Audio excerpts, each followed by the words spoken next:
We got a handful of defensive backs that are going to be tied to Auburn throughout this transfer portal process.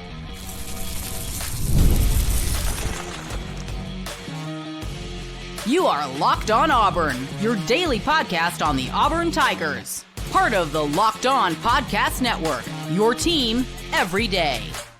Yes, welcome on into Locked On Auburn, your daily Auburn Tigers podcast. I'm your host, Zach Blackerby, and thank you so much for making Locked On Auburn your first listen every single day. We're dapping up with the Darrell Dapprich, Montgomery radio legend himself, hanging out with us. Is the overall plan of what we're talking about today good? We touched on that, as well as a few USF guys, reports coming out that they intend to enter the portal. They have been kind of tied to following Alex Golesh. Is that happening? But let's start things off with two guys that have been tied to Auburn who they're as we record this, there is no report of them intending to enter the portal, but their names have been discussed a ton. So this first part is just rumor speculation. Rickey Gibson III, a corner from Tennessee, really, really solid, got hurt last year, but almost went to Auburn out of high school from Trussville. Rickey Gibson III, Darrell, has been a guy tied to Auburn, even though reports of him entering the portal have not surfaced.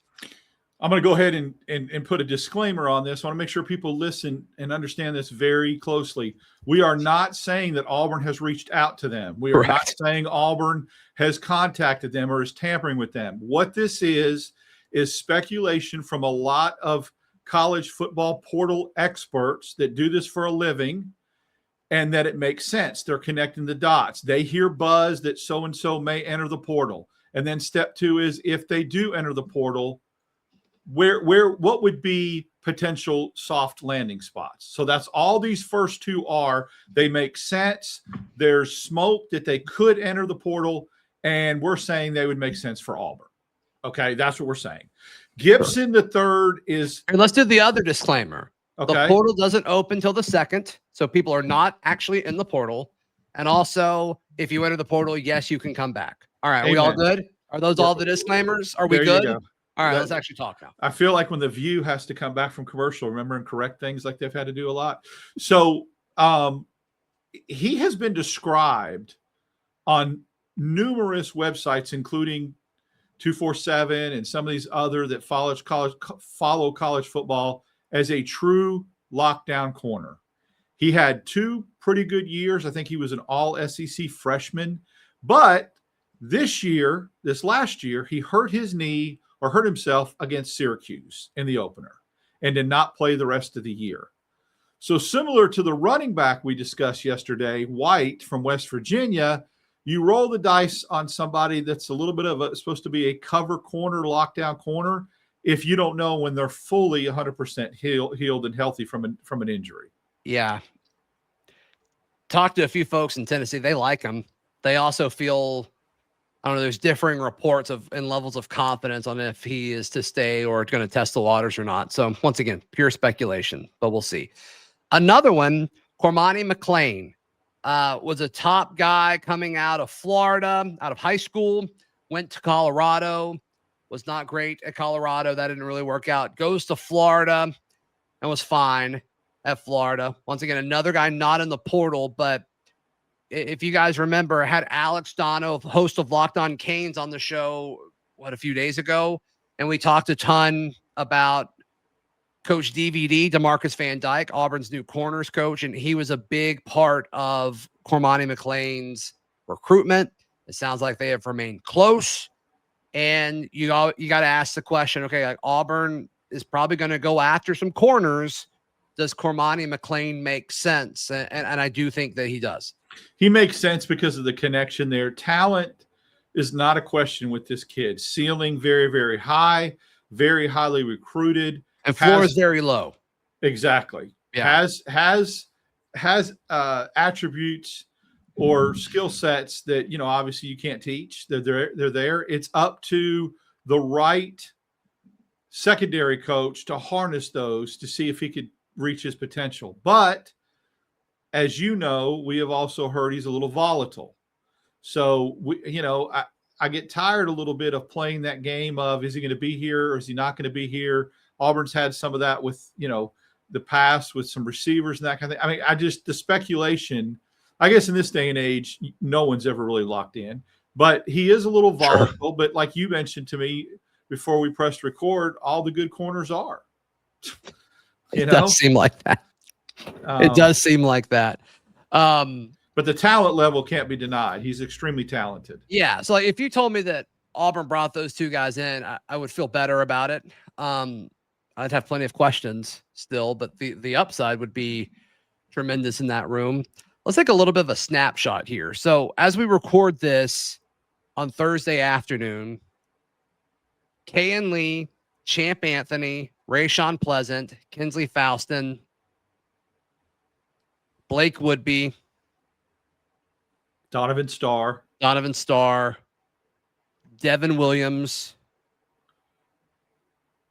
Is DeMonte Tab? Is he a corner or a safety? True freshman that we brought in. Don't know. Me either. He was a safety from Thompson. He's a safety from Thompson. Yes. So those are your corners. No, those are your corners. And yeah, I don't. We'll see. We'll see how much of those guys you keep. If you keep all those guys, which I think is a tall task at this point, but if you keep all those guys and were to add two guys like this that have high ceilings, I think that's fine. I agree. I don't think we're going to keep.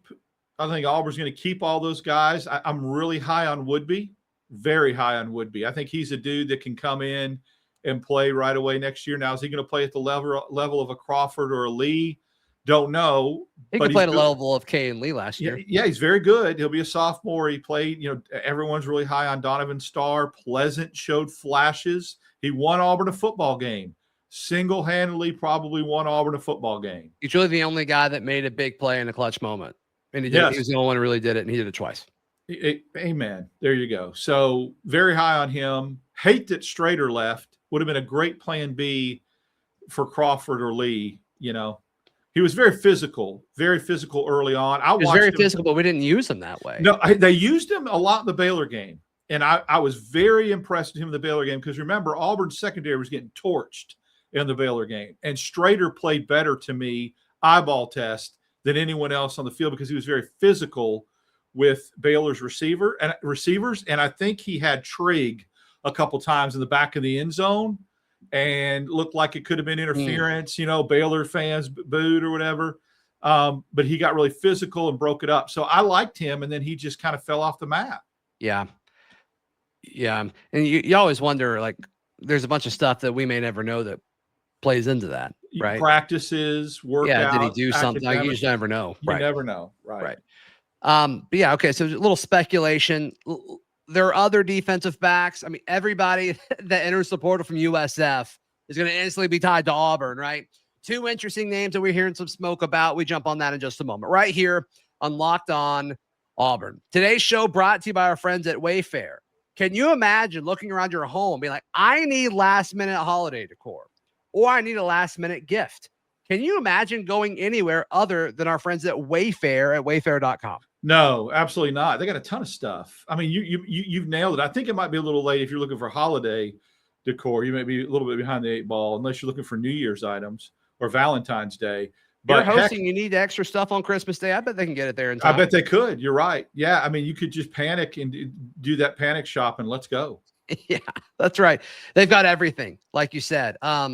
Darrell even bought a sink from there, which is my favorite story whenever I do a Wayfair read. Because that's very nice. Random, but they have everything. They had the best price on what we wanted. It was nice. Yeah, it's great. By the way, I did not put it in because I'm about as mechanically inclined as that. Sure, but you got it there, and that's what Wayfair could do. Get last-minute hosting, essentials, gifts for all your loved ones, and decor to celebrate the holidays for way less. Head to Wayfair.com. That is WAYFAIR.com. Wayfair, every style, every home. Today's show also brought to you by our friends at FanDuel. FanDuel is America's #1 sports book. I wish we had the line for Auburn and Purdue. I wish we had it. I highly doubt that it's up yet, but let me check one more time. It is not. It is not. I think Auburn's going to be a big underdog. So I think they're going to be a double-digit underdog. It's going to be around there. I would guess like 8 or 9. Yeah, if it's 11, I wouldn't be shocked.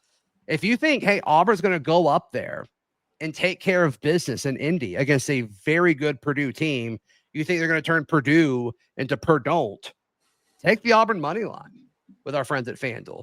And also, they've got live betting that is very, very cool and fun this time of year. So if you want to be right in the middle of the action this season, visit FanDuel.com and place your live bets all season long. FanDuel, the game moves fast, and so can you. Thank you so much for making Locked On Auburn your first listen every single day. There's been several USF players that expressed their interest in entering the portal. Let's talk about 2 middle of the field defenders today. Jarvis Lee, first guy that I want to talk about, listed as a corner, played pretty much slot corner and nickel. When you look at the snap counts for what he did at USF, and look, a versatile guy, athletic. You were talking about his stats, right? He lined up at the line of scrimmage a ton as well. I think he had 4 sacks is what you were reading off to me. 4 sacks and 2 interceptions is a pretty nice combination that's rare. Yeah. So, I mean, 5'11", 190, like physical, little bit of range, but a guy that makes sense if I don't know if he would start at the nickel, but I definitely think he could be a player in this defense. Athletic, versatile, you can blitz him. I think there's a lot to like. I think you have to assume Champ Anthony starts at the nickel, because I think that, you got Caleb Harris and Fagans and Winters in the secondary that athletic guys. Yeah. Very good guys. And so this Bryce Diaz is interesting too. Yeah. Jarvis Lee would be depth, I think. But I mean, gosh, you get a guy that's got those kind of stats, you sure hope to get him on the field a little bit more. But, Champ Anthony's had some injury issues. So it would be a very nice insurance policy to have somebody that could be plug and play that, has got experience. Yeah. He's played a lot of special teams too. Played a lot of special teams in 2024 as well as 2025 and really 2023 now that I'm looking at it. So just an athletic piece, a guy that, maybe not your top DB or your top slot corner, but he checks a lot of boxes. He allows you depth in multiple spots if you were to add a guy like Jarvis Lee. So worth watching there.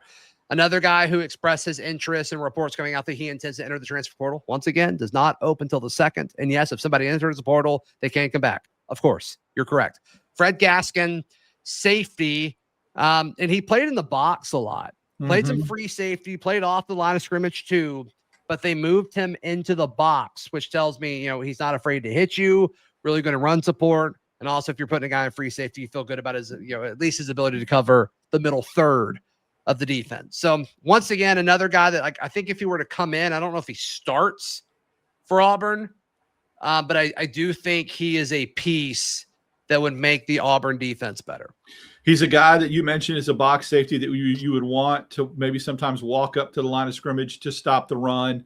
But if you're talking about covering that third of the field, middle third of the field, to me, that screams cover the tight end. A guy that can cover the tight end out of the backfield is fast enough at free safety or at safety to do that, but is a thumper.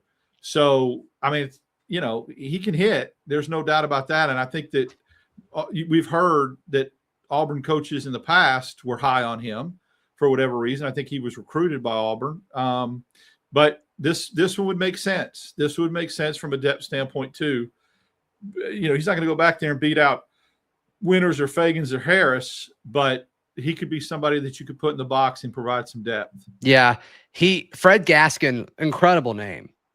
Like Fred Gaskin, like, oh yeah, he plays football. That's great.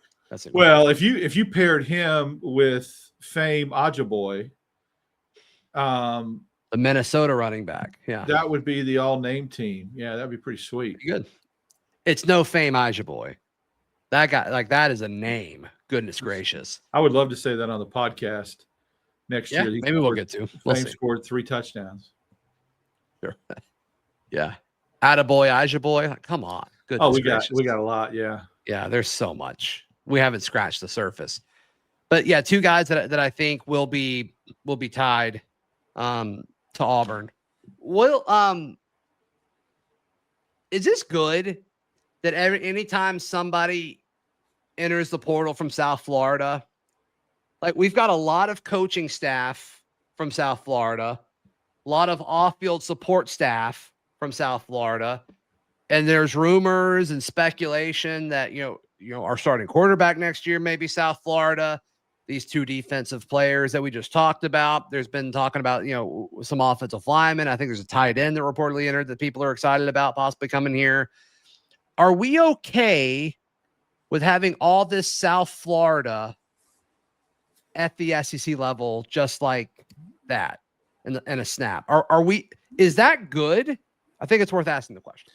I think it is for two reasons. Number one, it was a red flag to me that we didn't see the Boise State guys jump in the portal and want to follow Harsin. In hindsight, that was definitely a bigger deal. Yeah. Liberty's a little different, but I think Boise State had more guys that could have helped. Second of all, I would ask you, was it good when New Mexico State sent 3 or 4 players to Vanderbilt along with Jerry Kill and Tim Beck? What a great question. And yes, it wasn't just Pavia. There was a couple of other dudes that really Vanderbilt doesn't win 10 games without Kill, Beck, Pavia, and the other 2 dudes that came from New Mexico State. One of which is a great point. So great point. And they played, I think, a lower level of football than South Florida did. New Mexico State, not against Auburn, not against Hugh Freeze. They didn't ever. Right. But so yeah, to me, there's a precedence for it. There's a precedence for it. Yeah. I think I agree with you, but just for the sake of conversation, like it's going to be a larger percentage of folks that have never competed at their specific roles in the SEC. But I think the big argument to that is, well, like half the coaching staff have either been head coaches, and then half of them I feel like have been coordinators. And who's your core? Who's your core? Other than the quarterback position, your best receivers, if they return, would be Cam Coleman and Eric Singleton. Your offensive line, if those guys return, Cobb would be your core running back. Yeah. Your defensive guys, your linebackers, your Atkins, your Melendez, your Kayan Lees. The core is there. What you would do is you would get these guys to mesh with that core and see if they can make an immediate impact. But I always like when a player wants to follow a coach. I think that speaks glowingly about the coach. I agree with you. I think it is telling that Golesh has his guys, that people are fine riding with him, because you're right. We haven't seen that the last 2 times. And the last 2 times, I don't think we need to say it, but we'll say it anyway. The last 2 times didn't work. Nope. Didn't work. And let me tell you, Zach, I'm not exaggerating when I'm saying I remember, just because I had COVID doesn't mean I don't remember when Harsin came and they made that announcement on Christmas Eve or whatever. I looked up their roster immediately because I had nothing else to do. I was laying in bed sick, and I was looking like at stats and rosters, and I'm like, oh, if this guy jumps, there were some dudes that could have. They had a receiver that we all really wanted, and a linebacker that was just. I mean, they could have helped maybe flip Auburn from a 6-win team that year to an 8 or 9-win team. Of course, Bo Nix had a good year that year, but there's a lot of different. Yeah. The receiving core for Auburn was found lacking that year.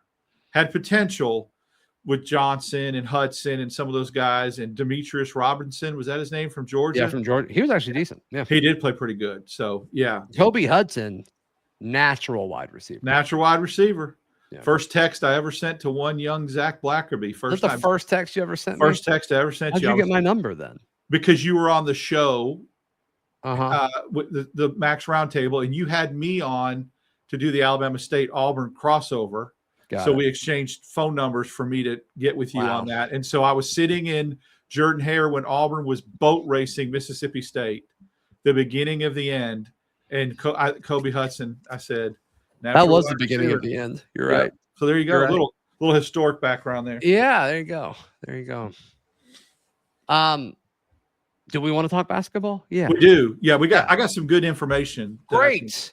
Does Auburn stand a chance tomorrow in Indy? That's next, right here on Locked On Auburn. Today's show brought to you by our friends at Rocket Money. Ever feel like your money just disappears each month? It happens fast. A few subscriptions here and there, an impulse buy. Suddenly the numbers in your bank account, when you look at it, that number's lower than you expect. And look, managing your money shouldn't feel like a second job. Rocket Money does the heavy lifting for you so you can save more and stress less. I've used Rocket Money. Darrell's used Rocket Money. Sounds like there were subscriptions that he found out about that he was able to say, nope, no, sir. Yep. Nope, not doing it, which is great.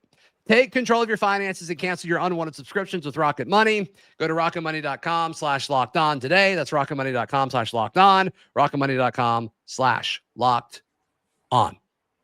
Thank you so much for making Locked On Auburn your first listen every single day. Auburn heads to Indianapolis to take on Purdue.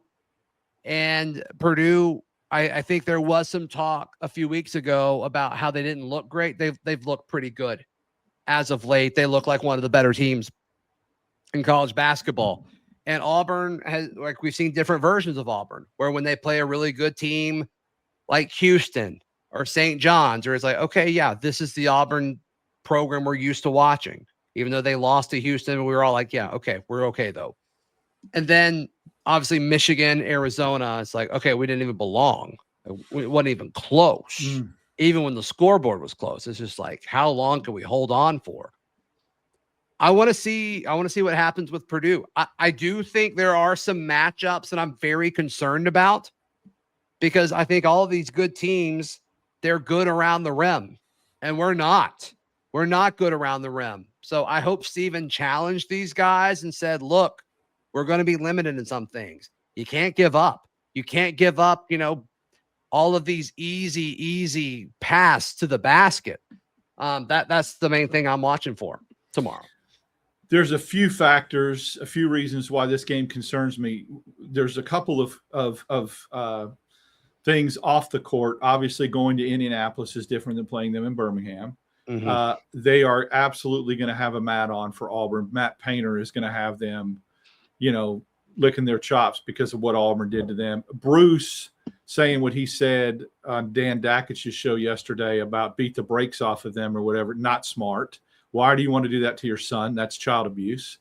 Don't say stuff like that. Just keep that to yourself. What did he say? I missed this. He's told him, I said beat the brakes. He said beat the bleep out of them, and they're going to be mad, and Painter's going to have them ready to play on the Dan Dakich show. Why? Why do you say Why that? did he do that? I don't know. Maybe he didn't get the kind of holiday gift he wanted from his son, and so he decided to, besides the scheduling part, he's thrown that on him. Yeah, but and I say that all time. Yeah, Steven's like, Dad, you didn't get me a center. And you can find the clip out there. It's on the Dan Dakich show yesterday. So that concerns me. I think they'll be lying in the weeds, ready to play. Now, a lot of times statistics don't tell the story, and I'm not a big analytics guy. You know that. I'm just more of a eyeball test. I'm not Lindsay's the analytical guy, but sometimes stats jump out at you. And I'm going to throw a few at you that'll make you feel like you did when we lost Jay Crawford, I think. First of all, they shoot 51% from the field as a team. Okay, so they get a lot around the rim. They're the most efficient offense in college basketball. So they get a lot around the rim, right? But they also shoot 40% from three. Their offense is really good. They start a front line of 6'9", 6'11", 7'4". That's their front line. All right. Their leading scorer, Fletcher Lawyer, is a guard who's averaging about 14 a game. He shoots it at a 46% clip from three. Braden Smith, who's a name people are familiar with, we did a good job of shutting him down last year. Yeah. He averages 13 a game, but he shoots 43% from three. They got four guys averaging 12 points or more. Now listen to this. Here's some team stats. They are averaging 85 points a game, and they're giving up only 67. So their average margin of victory is 18. They also are out rebounding their opponent 40-31. Yeah, that's concerning. Yeah. Now, who have they played? Let's look at the snapshot. They've lost one game. They've played three ranked opponents. They beat Alabama by 8 in Birmingham, I think. Or no, in Tuscaloosa, in Coleman. They beat them in Coleman. They beat Texas Tech by 30, who was ranked 15th in the country, 30-pieced them. And then they got 30-pieced by Iowa State Saturday, December 6th, which was a shocker. That was their first loss. Since that game, they've beaten they've been good. Yeah, Marquette and Minnesota and beat them pretty solid. So they've bounced back. This game concerns me because all the variables that Auburn struggles with is there. That being said, it could be one of those games where Pettiford goes crazy, Hall goes crazy, Elijah Freeman, who I said had to have a breakout game against Chattanooga and went for 19. I think Overton's health is a key to this game, Zach, and I'll tell you why. To me, he's the toughest, mentally and physically toughest player that Auburn has. Okay. He's the best rebounding guard. He's a good defender. He's not a guy that obviously gives you a lot of points in spades. He does it, he had 29 that one game against North Carolina State, but he has to play, I think, and he is questionable with an ankle. And I think you need him for toughness on guys like Lawyer and Smith. You do. The physicality, the toughness, the leadership, the rebounding guard position, because you let's face it, with that front line, you better have your guards contributing on backside rebounds. And I think he needs to play and he needs to be healthy for Auburn to stay in this. Yeah. I picked us to lose by 7 when I did the crossover with Nick Arvin of Locked On Boilermakers. What do you think? 8. I think it's going to be a similar spread to the Alabama game. I can see this game being 80-72. Okay. Yeah. The key is I think I said Auburn can't get 82-75. I think I said something like that. Auburn can't get blown out. I mean, I'm sorry, that trend of getting blown out against top 5, top 6 teams, you can't. It's okay to lose games like this on the road. You got to have some pride. But you got to have some pride. I mean, going on the road against a top 5 team, and I don't care what anybody says, going to Indianapolis is going on the road when you're playing Purdue, because West Lafayette is not far from Indianapolis. Yeah, it's like us playing them in Birmingham last year. Exactly. Yeah. So it's not shameful in the losing, and I'm not a loser mentality. I'm not an upwards trophy participation guy. Yeah, but let's quote Alex Golesh here. Close losses are for losers. Exactly. But I don't want to. But blowout losses are for even bigger losers. Right. So you don't want to. And I'm not saying they're losers. I'm just saying you don't want to go into. I mean, the Queens game Monday the 29th should be a blowout for Auburn, but a little bit of competitiveness, like against Houston, in this game, I think goes a long way for Auburn's mental state going into conference play. Yep. And look, they start that against, we'll talk about that later, against a Georgia team who's now ranked.